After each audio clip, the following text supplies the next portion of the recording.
Should criminal fines be determined by income, or should they continue being a flat rate? I chose this topic because I think it's unfair that fines are easily paid by some people. For example, if a speeding fine is $500, someone who is wealthy, they can just pay it off. But someone who does not have that kind of money, they will be affected greater. And for the wealthy person, this fine will not deter them to stop doing the crime in the future. For example, Steve Jobs, when he was alive, he was known to drive without license plates and park in the handicapped spots at his company because he usually just paid off the fine. Um, Fines are very detrimental to people who can't afford it because that can mean that they can't eat that month or they can't pay for other things. And of course, it's going to deter them from doing the crime in the future. But it's not fair if a wealthy person, it won't affect them at all. And fines should be based on a percentage of someone's income. For example, in Germany, no, in Switzerland, the most expensive speeding ticket was about $290,000, and this was because the person who was speeding, he had a history of speeding through small villages and roadsides, and he was a millionaire. He was a Nokia, I think, he was a Nokia. He was a person who worked in Nokia.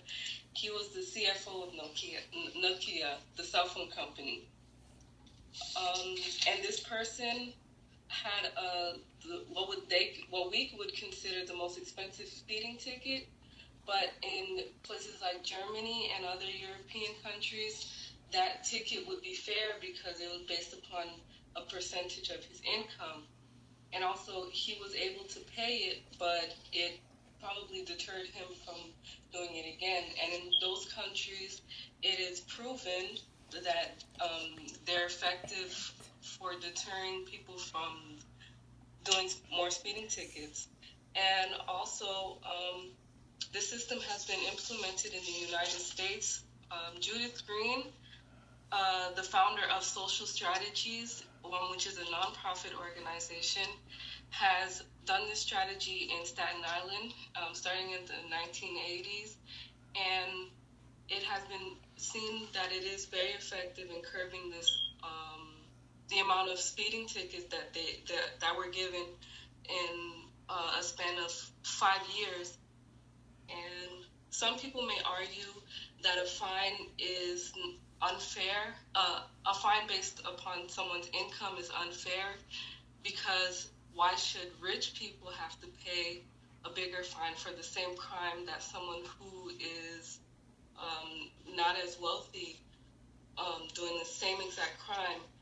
Well, it's still not fair for someone to pay more, but someone who is willing and able to pay more, and um, it won't affect them as much.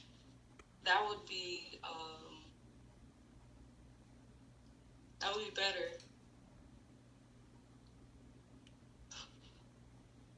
Okay, and that completes my presentation.